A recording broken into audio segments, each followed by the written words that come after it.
Welcome, golf fans, pursuers of knowledge in the almighty dollar. This is your golf guru bringing you my 2022 Masters preview show. I'm going to go over all the information you need to know about the course, about the player field. Of course, I'm going to go over my favorite bets towards the end, give you my long shot. I'm even going to recap real quick the Valero. It is the final round is going on as we speak. I think we're all ready to get to the Masters and move on from the Valero. But with that said, give me about 30 minutes. I'm going to give you all information. I want to get this out on Sunday, so that way there you could get maybe take advantage of some of the odds. So I don't think anything coming out of the Valero is going to change odds. Okay, with that said, let's talk some golf. Okay, so first thing, of course, I do have that Masters giveaway that I've been running for the last week or so. And if you are asking, what is this giveaway? I am giving away randomly 5 winners, $100 each. I'll PayPal that over to you once if you win. All you need to do is click that like button, share this video with anybody else if you'd like. And if you're not a subscriber, I need you to hit that subscribe button now, because I need you to tell me in the comments below who do you think is going to win the Masters. So again, to recap that, I'm picking randomly 5 winners, going to win $100 each. And all you need to do is click the like button, be a subscriber, and if you're already a subscriber, of course, just tell me down below, who do you like to win the Masters? Okay, so as I mentioned, of course, the Valero is going on right now, and I think it's hilarious that if you were watching when it was supposed to come on, they were still showing the drive, chip, and putt. So that shows you kind of how much they care about that. So from a DFS perspective, my picks were, I give it a C. I think I had about 14 of the 20 go through. I'd say the highlight was definitely I picked JJ Spawn as one of my below 7Ks. Also have a bet on him, so I'm pulling for Spawn. Also have a bet on Beau Hossler. And with that said, of course, as we all know, there's been first-time winners. Of course, Chad Ramey just won Corrales. You had Ryan Brim out of nowhere win Puerto Rico. Seb Straka win the Honda. Of course, Scotty, who's been on Infoego, and we knew that was kind of coming. So not crazy. Tom Hoagie got his first win at AT&T. Luke Liss, a little shocking, winning the Farmers at Torrey Pines. You had the Gooch, who we were all waiting to win, but I didn't think he'd win at RSM. That's not the course that I thought he'd do it. And then Lucas Herbert won Butterfield. So it makes sense to me that Beau Hossler will go ahead and win the Valero. Everything, I could go over so many things that have happened. Of course, answer withdrawals the night before, which even made the field even crappier. And I'm sure everybody like me, you're trying to make a bunch of changes. You had Hideki Matsuyama, thank you to one of my subscribers, caught that he was still having neck issues, pulled out of the Pro-Am. And I wasn't, even though I know I put him in my top 5, him and Rory, if you kind of heard what I was stating, I was not comfortable. Honestly, what I wanted to do was fade the whole 10,000, 11,000 range. And I should have just done that. I can't sit there and worry about which price levels from now on. What I see is what I'm doing. But I didn't play him at all. And I didn't play a lot of DFS. I put 10 entries at the big game, and I've kind of just lost, taste in it, to be honest. I think I'm just, as I mentioned, it was kind of hard being stuck between the WGC, the Players, and then the Masters. I think, like I said, all of us. But I think Dylan Fratelli is very interesting. If I had to guess, like I said, my picks to win this thing right now would be Beau Hossler or Gary Woodland will come from behind. But yeah, like I said, I mean, enjoy the rest of the Sunday, but that's about it. All I'm going to do for the, I guess from some side notes. If you got to watch this morning on ESPN Plus, George Spieth could have easily, he could be 10 under. He missed, I don't know how many putts within 5 feet for birdie again. So he's ball striking the shit out of it. Tony Finau, same thing. So, the only thing I would look from a Masters perspective is if you were thinking of playing Spieth or Finau, there was good signs. Just they still both can't putt right now for some odd reason. Last thing, there's just some quick info. Of course, if you are, and everybody's, putting this out, but if you didn't hear, Tiger Watch, he did announce on Twitter that he's going back to Augusta to work on his preparation, but it's going to be a pure time game decision. And his odds, I think, last I saw, were like 60-1. For me, I mean, I know the guy won a major with a broken leg, and, he's Tiger, but no way. No way I would bet him. No way I'm going to play him in DFS. So for me, it doesn't matter. I don't care if he plays or not. I mean, it's great for the game. I think it'd be very interesting. The media coverage is going to be a little nauseating. Us, it's all we're going to hear about. I don't know if he's doing this for that PIP, money or what, but it's a little odd. That's all I'm going to state. I'm not hating on it. I don't know why it's got to be so mass covered, like, and then when he was getting at the Hall of Fame, the Golf Hall of Fame, he was like, no way possible he's playing the Masters. And we're going to talk a little bit about this, but if you've ever been to the tournament or know the course, it is very, very, very hilly. It's a tough walk. So then I heard something that they would allow him to take a golf cart, which I can't remember the guy's name, but they didn't allow him in the past to take a golf cart. So I don't like that. Anyways, like I said, there's positives and negatives from my perspective. Let me know your guys' thoughts. Let me know what you think, if he's going to play or not. And like I said, I just don't want it to dominate the Masters, everything about Tiger. That's just my own perspective. Okay. And then if you haven't seen, here's the official world golf rankings. So just from a Masters perspective, if you want to know where these guys are ranking, of course, everybody knows Scotty overtook Rahm, of course, after he won the WGC Dell Match Play. Colin Morikawa, of course, was chomping to get to number one. It's kind of, fell back a spot. Of course, Victor Hovland had, I think it was 3 international wins very early on in the year. Cantlay, which I feel like his game's kind of fall back. There's just one thing that keeps sticking out in my brain, and I mentioned it, is after Hawaii, the Tournament of Champions, whatever, the Century Tournament of Champions, Patrick Cantlay's putter got bent, I guess, during the flight there or back. Well, I guess it was coming back. And so I just feel like his putter since then literally hasn't worked. So it's just kind of a quickie. Cam Smith, of course, just won the Players. JT's been playing great golf. The putters showed a little more life. You got DJ, who looked a little better at the WGC Match Play, went from 11th to 8th. Of course, you got Rory, who, of course, I put him in one of my top picks. I just felt like it was one of those that you had to, but in the back of my mind, all I kept telling myself is he's there just to get some competitive swings in. Now, again, if he would have came out and shot, I feel like the Brooks Koepka effect, if he would have shot 4 or 5 under the first day, would he have been a little more interested the second day? I don't know. And then Xander, his game's been kind of not inspiring for me. And now, of course, he's going to a place that he's had great success at Augusta. I think a lot of people are, even kind of thinking about him as a possible win. I get that, but everything that I've seen out of Xander's game, really since the Olympics, has not been very inspiring. Okay, so there's some quick info. Let's talk about the course. All right, so of course, I don't think, I think any of you, there's going to be some folks that are maybe, betting on the Masters or doing DFS for one of the first times just because it is the Masters. So I'm going to be giving some general information. And then, of course, some of you folks who already know a lot of this stuff. Of course, we're head over to Augusta, Georgia. The Masters have been played at Augusta since 1934. I believe the course opened 1933 officially. Yeah, Dr. McKenzie and Robert Jones Jr. were the original designers. Robert Jones came a little bit after to do a little, and there's been, I'm sure, tons of updates. It is a par 72, and it is a little longer this year. We're going to talk about that, but it's 7,510 yards. You've got ryegrass fairways. You've got 1.75-inch ryegrass rough. So not too penal. It's just when you kind of get off the rough into that pine straw in the trees. It's when things can get a little interesting. And then, of course, we got those crazy fast lightning bent grass greens. Right now, how I got the player fields at 92 players. Now, just give you a heads up. This is not like a PGA, how do I put this, covered sanctioned event. Like, when you go to the Masters, I feel it's like a monkhood. Like, they can do whatever they want. The PGA just really has no controls. Hence, we don't get a lot of information, the typical information for a regular PGA tournament. So what I've got right now is 92 players, and they cut that typically top 50 in ties.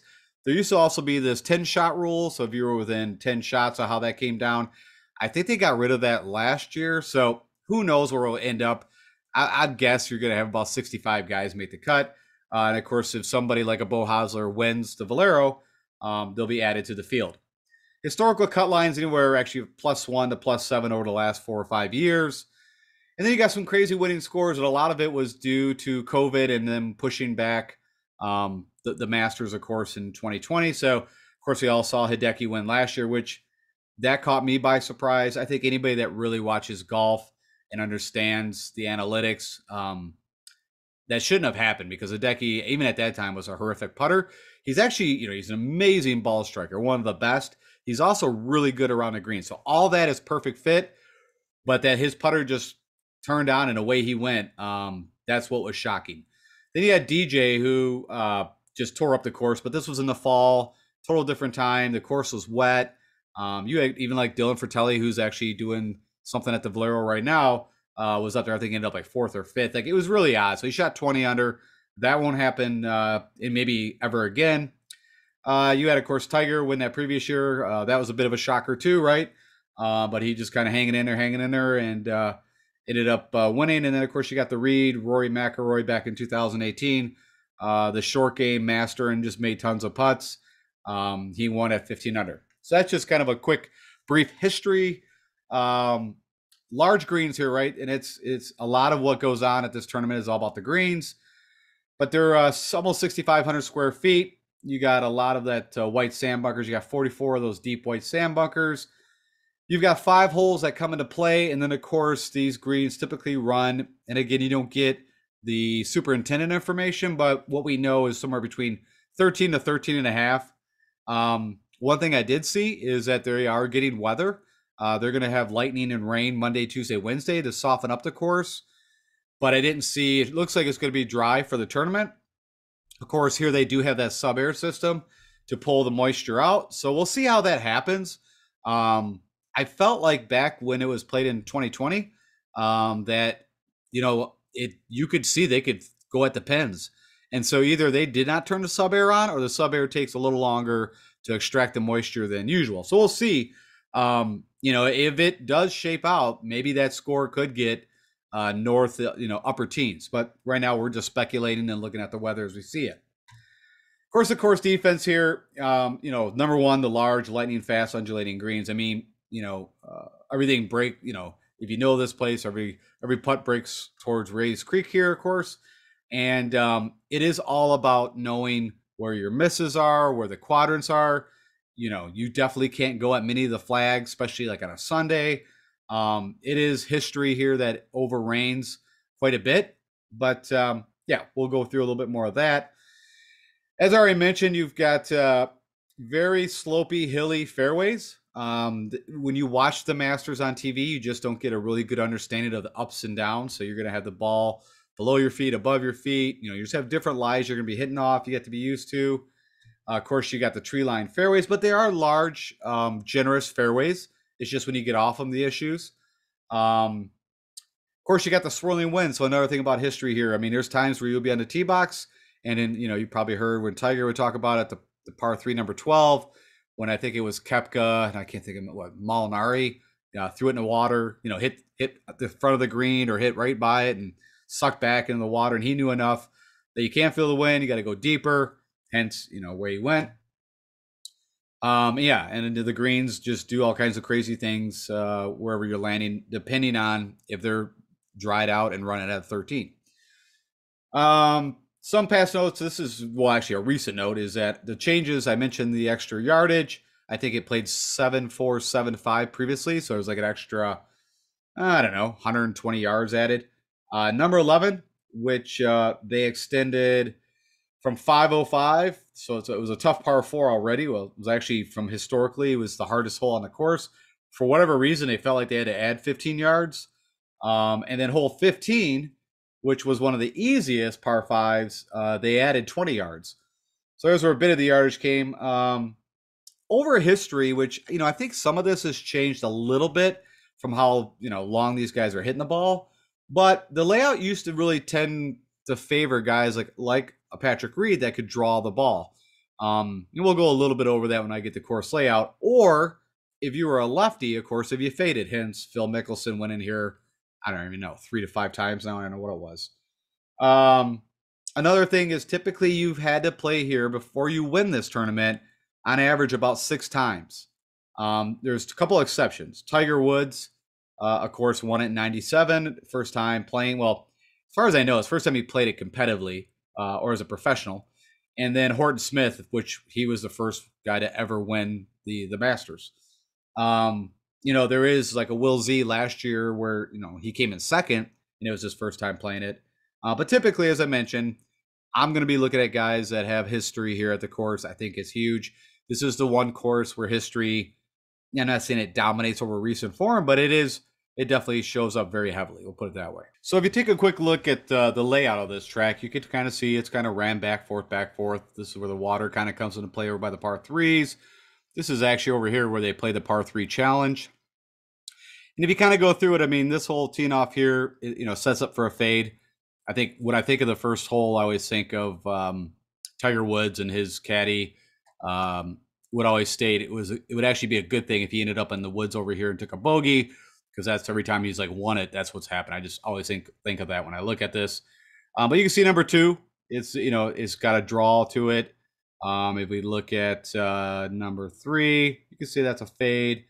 The short par four, par three, and then you got number five, again, a draw. Six, pretty straight. Seven, pretty straight. I mean, it maybe, I don't know. I guess it's got a little bit of a draw to it. And which way is eight running? That one's pretty straight. And then I'm just trying to see how many holes actually you do have the draw. 9, it's got a draw. 10's got a little bit of a draw. 11's straight to a fade. Short, par 3, 12. 13, 14 is a little bit of a draw. 15, I guess I could see you'd want to draw it around the trees there if that's still there. Then the par 3, 16. 17, a little bit of a draw. And then the coming home 18 is, I don't know, I'd say that's more of a fade hole if I was looking at it. Anyway, so that's just kind of the layout. You can see a lot of the sand cover is around the greens, a little bit in the fairway. It's all about the greens here. Then we all look, like I said, I think the par threes, we've seen that's where typically the game is either, well, I want to say the par fours you got to manage. Of course, you got to make hay on the par fives, but the par threes is where you typically have seen some of the blow-ups, and that's 12 and 16. And typically the pen on Sunday will be over here. You can throw it up here and suck it back down. This is the hole where everybody blew up in when Tiger won. And like I said, if you landed up in front of here, you're probably going to be down Race Creek. So it's not that bad to even go for the back sand traps or just be on the back of this green, but you can't get sucked into the pen. All right, so we look at this from a scorecard perspective, and I don't get a scorecard from PGA Communications, but I already kind of updated you on the holes that were changed. You start right off, as I mentioned, with a very tough, it's not a very welcoming start. It's not a gentle handshake, if you want to say. But then 2 and 3 are scoring opportunities. Of course, you got the par fives that are typically the scoring opportunities, and then a couple of the par threes. And then also, as mentioned, the typical 6 scoring opportunities, and then you got the 6 bogey opportunities. I think what's unique about this course is, it's kind of a mix, right? You got 2 long par fives, you got 2 shorter par fives. It's the long par fours that make this course as tough as it is. And then, of course, you got a couple of the par threes that, from a yardage, don't look that hard, but what can go on in the greens is what make them hard. And then you got this tough number 4 par 3 is 240. So it's a tough track. Like I said, the year that DJ in 2020, it just was playing totally different. If it's firm and fast, but if that water or the rain does happen, we could see a very gettable Augusta National. All right, so I always give you guys the skill set ranking from a stroke gain analysis. So how do you win the Masters? I'm going to give you my opinion and what I think you need to be best at. And it's not even being biased. If you even look, I mean, honestly, you got to be good at everything. I mean, if you look at the guys who've won here, it used to be, well, you got to be able to shape your ball both ways, which you do. I guess so with the distance that guys can do things now, I think a little bit of that's went a little awry. I mean, if you look at the Bubba Watsons and the Phil Mickelsons and even Tiger, guys that are like artists with the ball. I feel like the guys that, can just on a straight line carry things and hit it, hitting a 3-iron, 260, that kind of stuff. Might have taken a little bit of that out. Hence why they keep adding every time Augusta National is lengthening its course. It just does not ever want to be a 20 under affair. But the number one thing I'm still going with ball striking purely, getting off the tee and your approach shots. I always look at good ball strikers. Typically also, you're going to hit some long irons on this course. Approach shows up second. Around the green is definitely, and like I said, what's funny, I showed this last year, but I'll just quickly, if you look at when Tiger won, he kind of did everything very good. Everything was not. And then if you looked at when Reed, as I mentioned, it was all about around the green and putting. So it can be done different ways. And I'll show some stroke gain analysis. That's another problem is we don't get stroke gain analysis from Augusta. I told you it's kind of like its own tournament in a bubble. Now, funny enough, there is people that do get it, and I'll show you the stroke gain analysis I do have, but I don't know how much I trust it. So we'll talk about that in a second. All right. So again, I mentioned approach is king as always. Around the green, off the tee. You don't have to be super long here. It helps. Distance definitely helps, but you don't have to.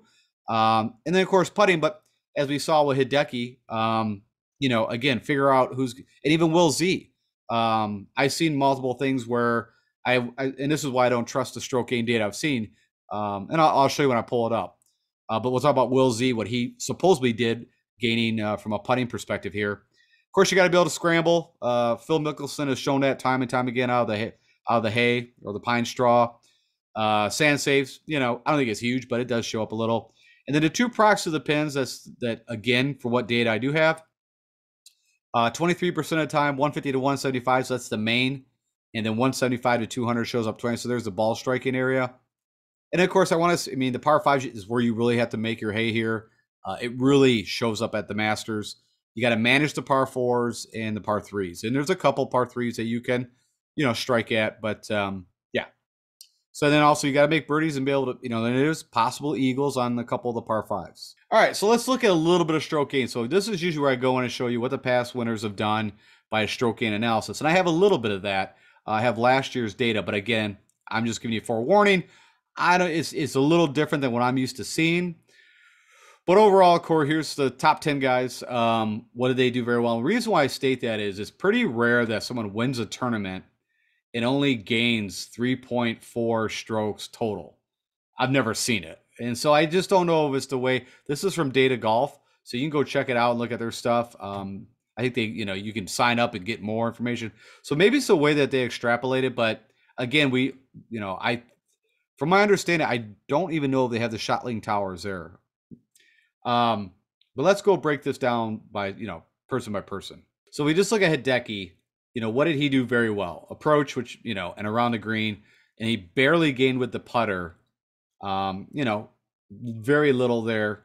But again, like I said, I've seen other data that was pulled from stroke gain, and it showed that Will Z actually gained 6 strokes with the putter.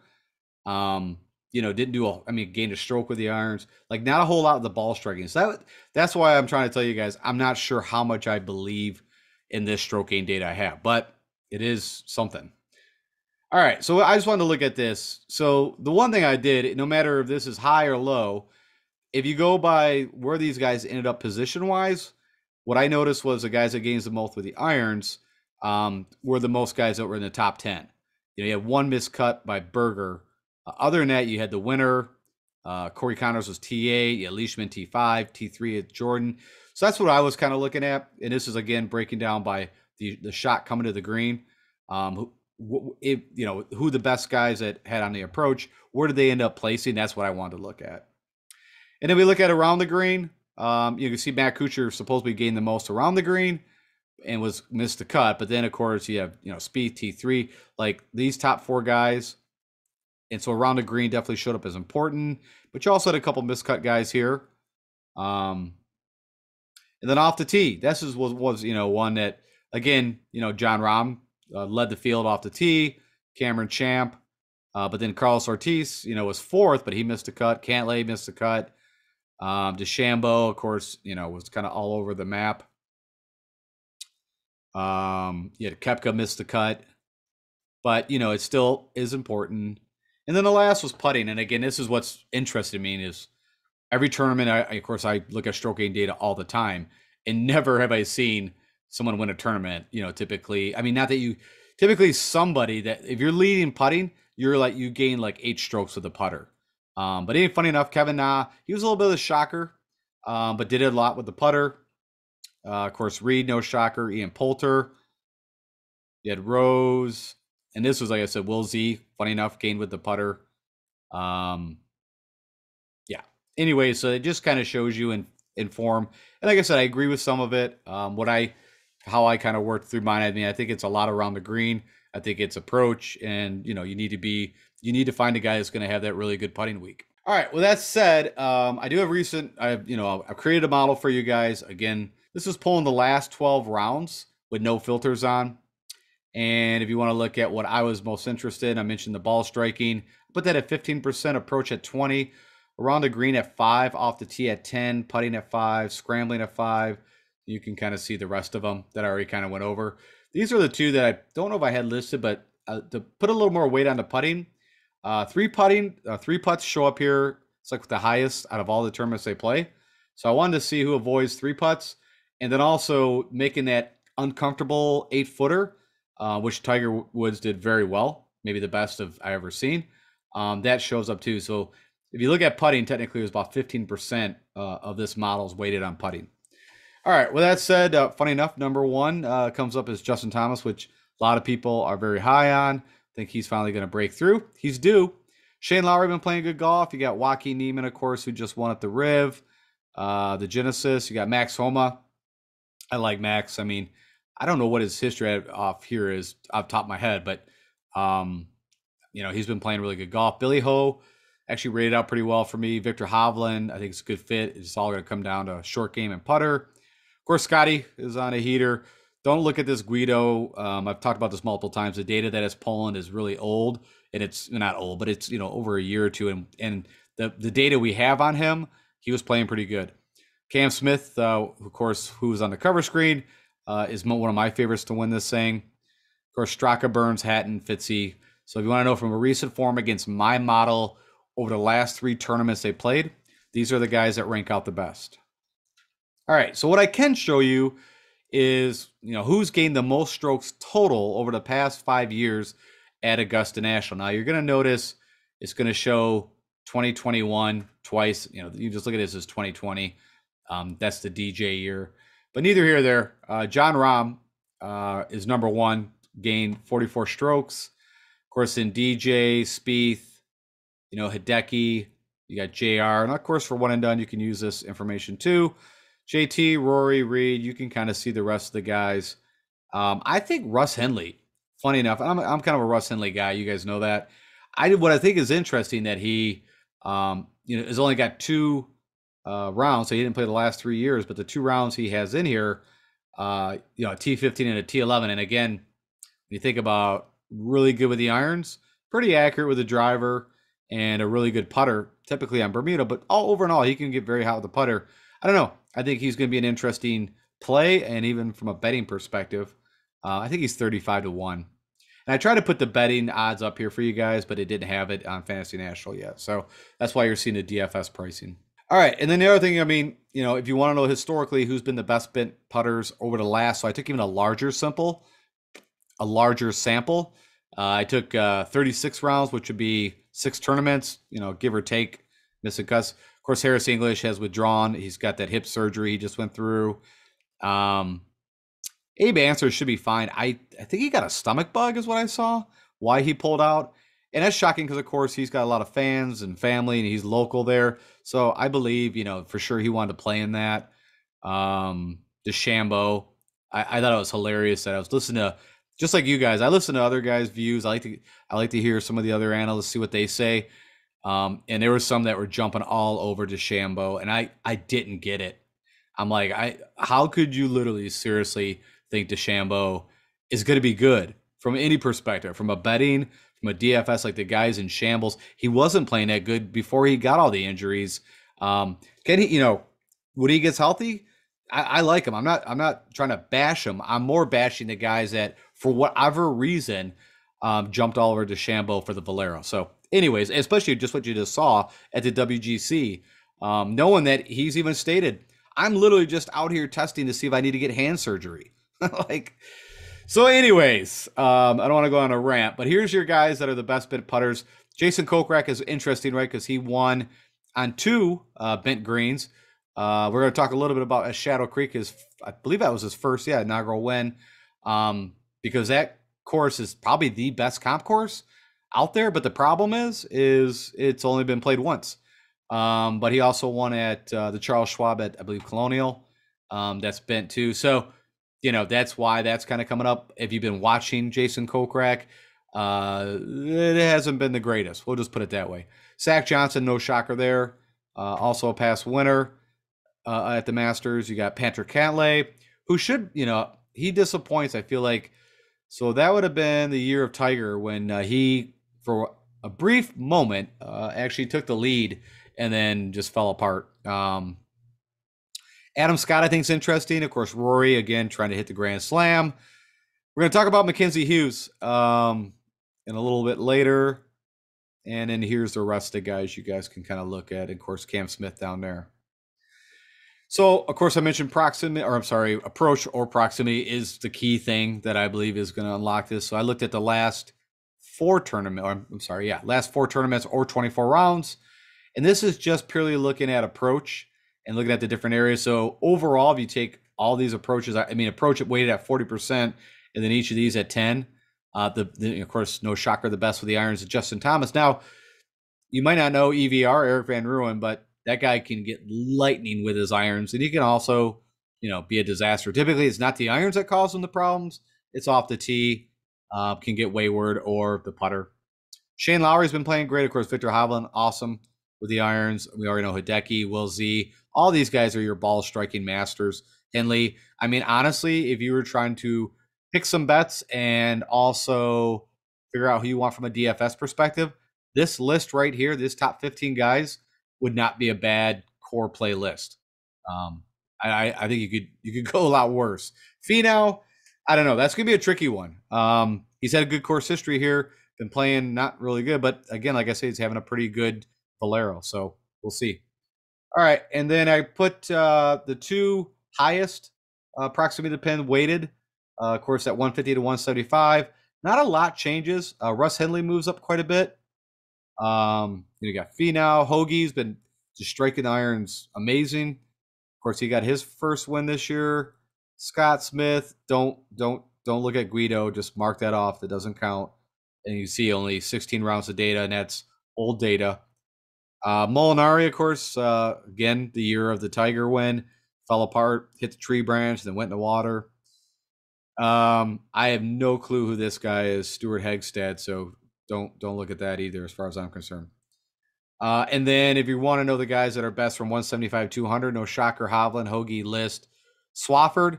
Last I saw at the Valero, he actually led the field ball striking. It's just a putter. But he was killing it, tee to green, which he's been doing that. So just side note. The Glover, same thing. Putter killed him. He was up there for a bit, but a great ball striker. Koepka, has actually shown me a little bit more. He's going to be interesting. I think he's 20 to 1 from an odds perspective. I haven't made a judgment either way. Leishman typically does pretty well here, but his putter has not been what it was. And funny enough, Jose Maria, I lost my ball. And HV3 down there, and then, of course, Homa. All right, so the comp course thing is a little tricky. I've always said, trying to comp out Augusta is very difficult. But I'm going to give you what I like. The best one that they play quite a bit would be Jack's Place at Murfield Village. The Memorial, very similar. And Jack's even stated he's taken some cues from Augusta. Similar from a distance. It's bent grass. It's got a bit of that undulation. It's got the trees, the pine tree. That's probably, I would say, the best comp course. I think Wells Fargo, even though that's Bermuda greens, but again, very similar. They play it quite a bit. Distance. Also, the fields that you get for those two tournaments are the Masters-like fields. So those are probably two best. East Lake is not bad. It's a par 70 if I go off the top of my head, but it's like over 7,300 yards. Also, the field's really good, right? You got the best 40 players for the year. And I believe that's bent. Let me check here. I don't know if I pulled it up. I could be wrong. It might be Bermuda. But anyways, I think it's not a bad comparable. And then these two over here, which is kind of a quinky dink. So if you got to watch, this is back right around, right after COVID, when they started to come out. When they played the CGA Cup at Shadow Creek, they literally, of course, built that course in the desert, in Vegas. And if you saw it, it was like they took Augusta and plopped it right in the middle of the desert. And if you start to look at a lot of the information, it's a par 72, 7,500 yards. The stent meter says 12, so it runs between 12 and 30. The greens are a little smaller, 5,500 square feet, but as in, bunkers, pretty similar. 8 holes coming to play. They also have bent grass greens. So it's a one shot deal, and it's like 2 years old now. But I threw it in there just to see. And then the more recent one they played at the Summit this past summer, and that's also, from a spec side, in looks, it was pretty close too. It's a par 72, 74, a little over 7,400 yards. Now the greens are almost identical as the square footage, almost the same amount of bunkers, and 7 holes came into play on water. That's that Dominator bent grass.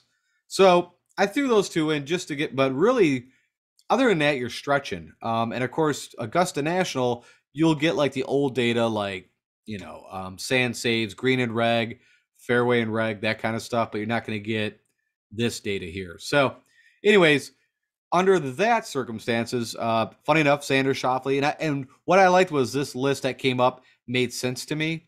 Xander, Scott, Rahm, Cantlay, Morikawa, Molinari, JT, Terrell Hatton, of course, he had a really good showing at that CJ Cup. Russ Henley also had a good showing that year at the CJ Cup. Victor Hovland, Rory, of course, the Wells Fargo, he won last year. And then Cantlay, of course, won the Memorial. Rahm should have won the Memorial. Morikawa. So anyways, also these 15 guys against my model, I think you would not be bad if you took that as your core plays. Now, Ryan Palmer, right, he was leading after day 2. And then now I don't even know where he's at. He was just losing strokes left and right yesterday and today. And of course, Tiger Woods, like I said, I'm not playing him. I don't care what happens. I won't play him in DFS and I won't bet him. I hope like I said, I hope he does great, but not for me. All right. So with that said, let's talk about some of my favorite bets. First off, we're going to do this a little different, but I think you'll like it. Okay. So who do I think is going to win? I think Cam Smith. I'm also a Cam Smith slappy. I've been on him for the past 3 years. I've been preaching and telling you guys way back 2 years ago for the FedEx Cup. He was kind of the sleeper that if you had him in DFS, it really, shook the lineups. And since then, he's just been in Fuego. So he's 15-1 if you go to PointsBet. And I actually am using PointsBet now plus DraftKings. So 14-1 on DraftKings, 15-1 on, shop it around. But to win, that's my guy. And of course, this screams that he should win. If you go look at the guys who've won in the past, he's on his 6th tournament. He's had a 5th, a 2nd, a 10th. He's due. And his game, it's all about what happens off the tee. But if his irons are like what we saw at the Players, and of course we know what he does around the green and the putting, I think it's, Cam Smith has a great shot to win his Masters and be his first major. Of course, Victor Hovland, 20-1. I really like him too. He's 2019, I believe, was his amateur year. He actually won the amateur status when he played here. And then 2021, I believe that's the deal. Maybe, I'm pretty sure 2019 would have been his amateur. But yeah, I mean, the guy has been in Fuego. He's an amazing ball striker. Falls a little bit under the Will Z. It's just whatever happens with that putter for him. But I like him 20-1. Now we're going to go to where I typically like to live, a little higher in the odds. Daniel Berger, 50-1. I mean, the guy should do very well at this course. Now, if you go look at his splits, bent is not his best, but he still gains. And if you look at his history, he's, this will be his 5th time here. Missed a cut last year, but a 32nd at 27th at 10th. I mean, it's honestly been getting a little worse. That's not typically what you'd see here. He should be getting better, but I think his game and his headspace is in such a good place. Technically he should have had a really good chance to win the Players. He's had a bad shot. What was it on 15, the par 5? Neither here or there. I like him 50-1. And then Sam Burns would be the only guy that, from a DFS and a betting perspective, that I will take a shot on who's never played here as a professional. Now, has he played here other times or practice rounds and all that? Sure. I'm saying that we have data against. This will be the first time. So 50-1, he's probably the only first-time rookie that I'll look at from a DFS perspective and a betting. And then the last guy I'm going to talk about, of course, is Mr. Adam Scott, 60-1. I think that's great. He's played here, I believe this will be his 20th time. Of course, he's had a win, a runner-up. The win was back in 2013. If we look at more recently, a 54th, a 34th, and 18th. I mean, the guy's, ton of experience. I just like where his game's at right now. It's just been getting better and better. And I didn't bring it up, but if you look at his last 4 tournaments, it's been, wow. I mean, it's been Last year, he was messing around with the driver a little bit like DJ. And so I just like where his game's at. And he's got a ton of course history here. If that putter does what it can do, 60 to 1, I like that bet. So that's kind of my, from the guy that I'm picking, I think could win this thing to, a little bit longer shots. And of course, Victor Hovland. Now, as always, I give you guys my one favorite long shot. I actually bet this is a future, like, I don't even know, 3-4 months ago. So the odds have changed a little, but pretty similar. So when I bet it, he was 200 to 1. You can still get him at 180 to 1. I was checking out to win. I think 10 to 1 for 20th or higher. Or maybe no, I'm sorry about that. Top 10 to 1. Let me give you some information on this guy who I like. All right. So in my model, taking over the last 6 tournaments. Is that right? Yeah, last 6 tournaments. He ranks out 44th. No filters, just looking at his last 6 tournaments against the model I showed you guys. At the Open this past summer, he ended up 6th. Of course, that's when Morikawa won. And that was a little, I don't know. I didn't consider that really an Open. I just felt like it was just another round of golf. It was just too perfect of weather, not real windy. But neither here or there, it was a major. He does have a win at the RSM. He had a runner-up here back in November.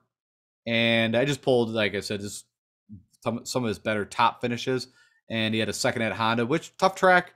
Lots of water, of course. And this year, that was the year, I think, Jones, right? 20 when he won in those crazy wins, I believe. I might be wrong on that.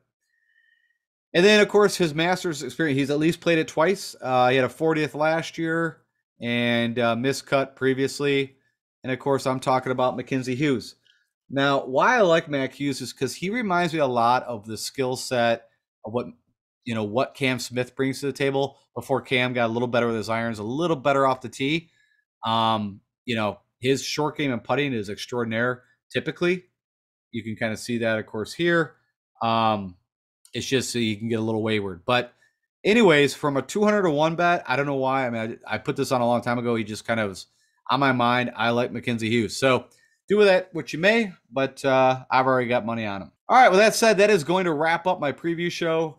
Hey, thanks for spending some time with me. I hope this helps you guys, especially if you're new or betting on the Masters for the first time. For some of you, folks that have been doing this a long time, maybe you learned a little something, hopefully.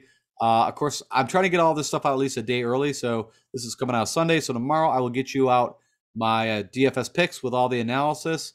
So, hey, as you always, click that like button. If you know someone else that is getting into DFS golf, share this with them. And if you've not subscribed, I need you to subscribe and tell me who's going to win the Masters to get in my giveaway. And last but not least, follow me on Twitter for all my funny anecdotes, but mostly just for anything I see about withdrawals or anything that you guys should know about. All right, I'll talk to you guys tomorrow when I put out my pick show. Take care.